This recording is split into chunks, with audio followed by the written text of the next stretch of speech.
Assalamualaikum warahmatullahi wabarakatuh. Perkenalkan, nama saya Kartini dengan NIM 8622410077. Saya mahasiswa semester 3 dari Universitas Primagraha. Di sini saya akan membuat video monolog tentang Multatuli dengan tujuan memenuhi tugas mata kuliah kebahasaan dengan dosen pengampu Ibu Maulina Rahayu MPD. Selamat menyaksikan.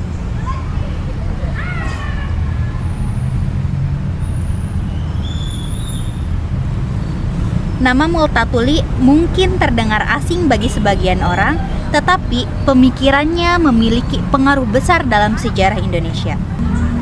Multatuli adalah nama pena dari Edward Dwesdecker, seorang penulis Belanda yang hidup pada abad ke-19.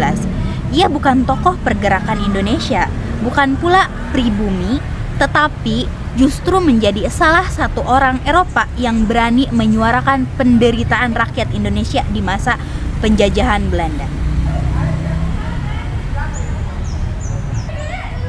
Edward Dwesdecker lahir pada tahun 1820 di Amsterdam. Ia bekerja sebagai pegawai pemerintahan kolonial Belanda dan pernah ditempatkan di berbagai wilayah Hindia Belanda. Salah satu jabatan penting yang pernah ia pegang adalah asisten residen di Lebak, Banten. Nah, dari sinilah ia mulai melihat secara langsung bagaimana rakyat Indonesia, rakyat pribumi diperlakukan dengan tidak adil. Saat menjabat di Lebak, Decker menyaksikan praktik penindasan yang dilakukan oleh pejabat lokal bekerja sama dengan penguasa kolonial.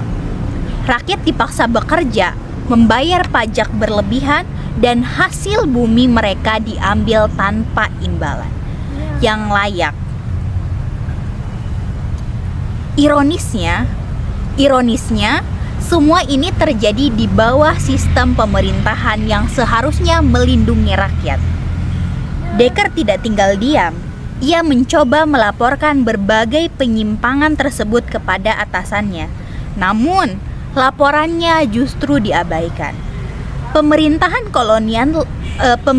kolonial lebih mementingkan stabilitas kekuasaan dan keuntungan ekonomi dibandingkan kesejahteraan rakyat. Karena sikap kritisnya itu, karir Decker justru hancur. Ia mengundurkan diri dan kembali ke Belanda dengan kekecewaan yang amat mendalam.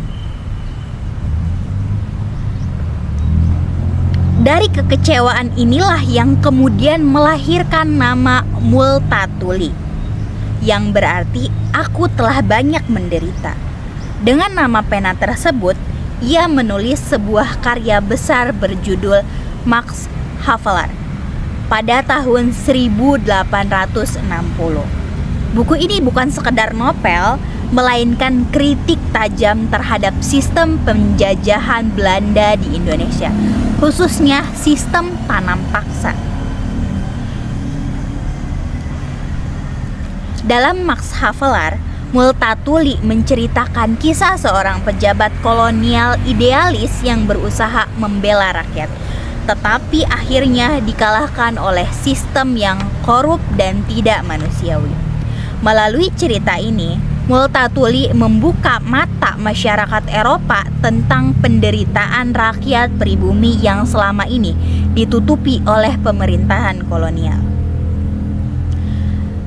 Buku Max Havelaar menggambarkan betapa rakyat Indonesia diperlakukan hanya sebagai alat produksi.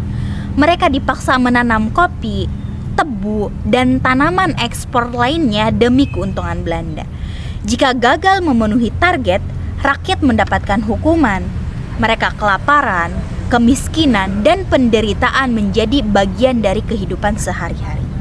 Keberanian Multatuli menulis kebenaran membuat bukunya menuai kontroversi. Banyak pihak di Belanda yang marah dan merasa diserang.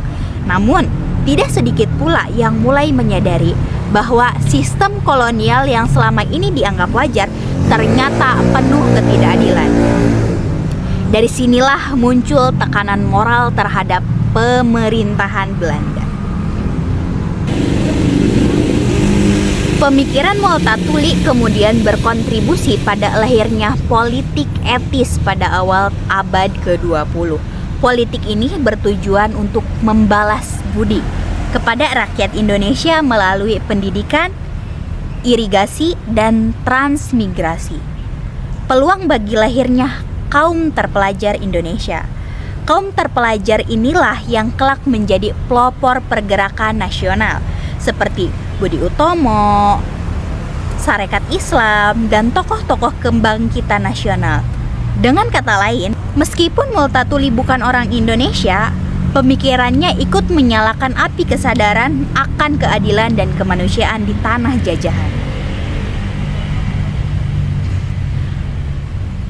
Multatuli mengajarkan bahwa ketidakadilan tidak boleh dianggap sebagai hal yang biasa. Ia menunjukkan bahwa suara kebenaran dapat datang dari siapa saja, bukan dari orang yang berasal dari pihak penjajah itu sendiri. Keberanian